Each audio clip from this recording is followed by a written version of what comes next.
After 3 long years of conflict in Ukraine, Russians have adapted to this stark reality. Economic restrictions, drone attacks, daily life upended. And despite some issues, 2/3 of the population still approve of the operation. However, interest in the events in Ukraine is declining.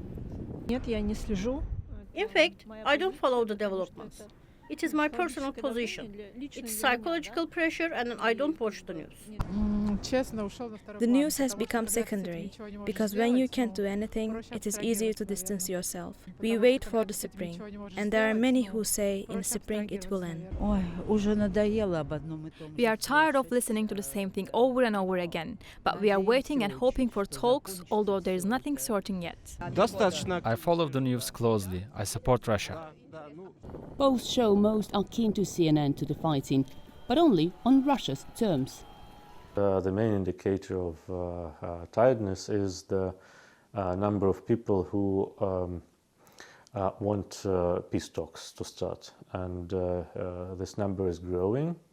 And in January we had in our survey 61% who want peace talks to start and prefer peace talks than the fighting to go on, and this is the biggest number that we had so far.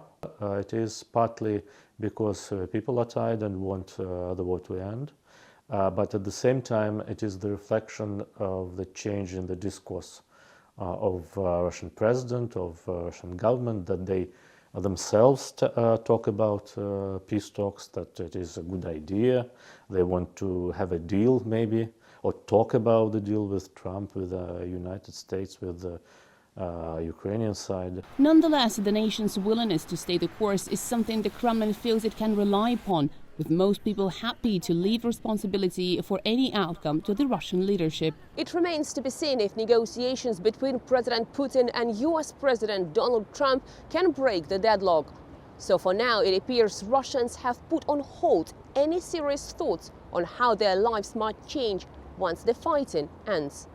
Dasha Chernyshova, TRT World, Moscow.